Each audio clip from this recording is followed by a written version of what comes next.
ಸಜ್ಜನ ಬಂಧುಗಳೇ, ನೊಂದ ಮನಸ್ಸಿಗೆ ಸಂಜೀವಿನಿಯಾಗಿರುವ ಈ ಧ್ವನಿಗೆ ನಿಮ್ಮದೊಂದು ಲೈಕ್ ಇರಲಿ. ಇನ್ನೊಬ್ಬರ ಭಾವನೆಯನ್ನು ಅರ್ಥ ಮಾಡಿಕೊಳ್ಳದ ವ್ಯಕ್ತಿಗೆ ತನ್ನ ತಪ್ಪಿನ ಅರಿವು ಎಂದೂ ಆಗೋದಿಲ್ಲ.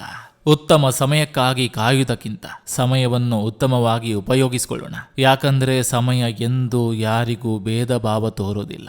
ಒಳ್ಳೆಯ ಮನುಷ್ಯ ಎಂದೂ ಸ್ವಾರ್ಥಿಯಾಗಿರೋದಿಲ್ಲ. ಆದರೆ ಅವನಿಗೆ ಯಾವಾಗ ಬೇರೊಬ್ಬರ ಯೋಗ್ಯತೆ ಗೊತ್ತಾಗ್ತದೆಯೋ ಆಗ ಅವರಿಂದ ಮೌನವಾಗಿ ದೂರ ಸರಿಯುತ್ತಾನೆ ಅಷ್ಟೇ. ದೇವರು ಸೃಷ್ಟಿಸಿದ ಮನುಷ್ಯರೇ ಶಾಶ್ವತವಲ್ಲ, ನಾವೇ ಸೃಷ್ಟಿಸಿಕೊಂಡ ಸಂಬಂಧಗಳು ಶಾಶ್ವತವ.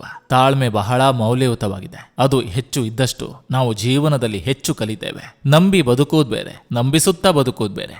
ನಂಬಿ ಬದುಕುವುದರಲ್ಲಿ ಪ್ರೀತಿ ಇರ್ತದೆ, ನಂಬಿಸುತ್ತಾ ಬದುಕುವುದರಲ್ಲಿ ಸ್ವಾರ್ಥ ಮಾತ್ರ ಇರ್ತದೆ.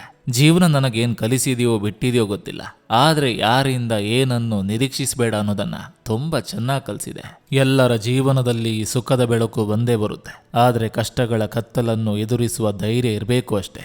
ಪ್ರಪಂಚದಲ್ಲಿ ತುಂಬ ಕೆಟ್ಟ ವಸ್ತು ಅಂದರೆ ನಮ್ಮಲ್ಲಿರೋ ಒಳ್ಳೆತನ. ಯಾಕಂದ್ರೆ ಅದನ್ನು ಖರ್ಚು ಮಾಡಿದಷ್ಟು ನಮಗೆ ಸಿಗೋದು ಕಣ್ಣೀರು ಮತ್ತು ನೋವುಗಳು ಮಾತ್ರ. ತಾಯಿಗೂ ಮತ್ತು ಭೂಮಿ ತಾಯಿಗೂ ಇರುವ ವ್ಯತ್ಯಾಸ ಏನು ಗೊತ್ತಾ? ತಾಯಿ ಹೆತ್ತ ಮೇಲೆ ಮಗುವನ್ನು ತನ್ನ ಮಡಿಲಿಗೆ ಹಾಕಿಕೊಳ್ತಾಳೆ, ಭೂಮಿ ತಾಯಿ ಸತ್ತ ಮೇಲೆ ತನ್ನ ಮಡಿಲಿಗೆ ಹಾಕಿಕೊಳ್ತಾಳೆ. ಒಂದೇ ದಿನ ಬದುಕೋ ಹೂವು ಅಷ್ಟು ನಗುತ್ತಿರ್ಬೇಕಾದ್ರೆ 100 ಕಾಲ ಬದುಕು ನಾವು ಯಾಕೆ ನಗ್ತಾ ಇರಬಾರ್ದು ಅಲ್ವಾ?